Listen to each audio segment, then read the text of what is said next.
क्या इस्लाम में महिलाओं को मस्जिद में जाकर नमाज पढ़ने की इजाजत है? इस्लामिक परंपराओं के हिसाब से महिलाएं भी मस्जिद जा सकती हैं, लेकिन उन्हें कुछ नियमों का पालन करना होता है।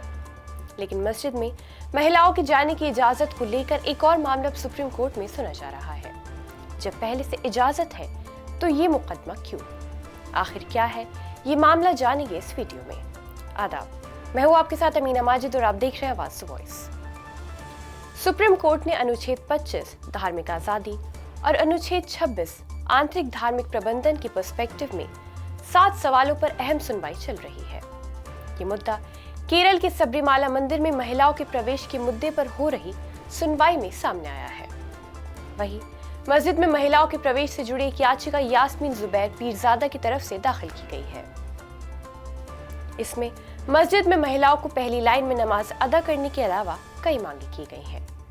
इसमें मुसल्ला को देखने यानी नमाज पढ़ाने वाले इमाम को देखने और एक ही दरवाजे से मस्जिद के अंदर जाने की मांग भी की गई है। यास्मीन जुबैर पीरजादा की तरफ से दाखिल याचिका में स्त्री पुरुष दोनों को साथ नमाज पढ़ने की इजाजत की भी मांग की गई है।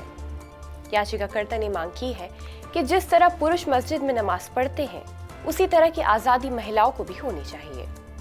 इस याचिका को भी फिलहाल सबरीमाला वाली सुनवाई के साथ जोड़ दिया गया है, इसलिए इसी सुनवाई के दौरान मुस्लिम महिलाओं की इस याचिका पर भी सुनवाई चल रही है। यास्मीन की याचिका 2019 की है। इसमें all India Muslim personal law board को डिफेंडेंट बनाया गया था। यास्मीन की याचिका के जवाब में all India Muslim personal law board ने कोर्ट में हलफनामा दिया है। उन्होंने कहा है कि महिलाओं को मस्जिद में जाने की छूट तो है, लेकिन कुछ नियमों के दायरे में ही वो मस्जिद में नमाज पढ़ सकती हैं।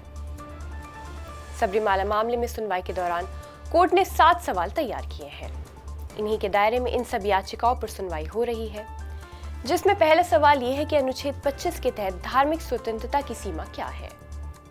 अनुच्छेद 25 और 26 के अधिकारों का आपसी संबंध क्या है? क्या अनुच्छेद 26 के तहत किसी धार्मिक संप्रदाय के अधिकार सार्वजनिक व्यवस्था, नैतिकता और स्वास्थ्य के अलावा संविधान के भाग 3 के अन्य प्रावधानों के अधीन है?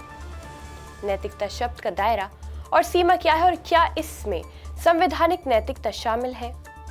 अनुच्छेद 25 में रेफरेंस्ड किसी धार्मिक प्रथा के संबंध में न्यायिक समीक्षा का दायरा और सीमा क्या है? अनुच्छेद 25 में हिंदुओं का वर्ग का क्या मतलब है? और क्या कोई व्यक्ति जो किसी धार्मिक संप्रदाय या धार्मिक समूह से संबंधित नहीं है, जनहित याचिका दायर करके किसी दूसरे की धार्मिक प्रथा को चुनौती दे सकता है?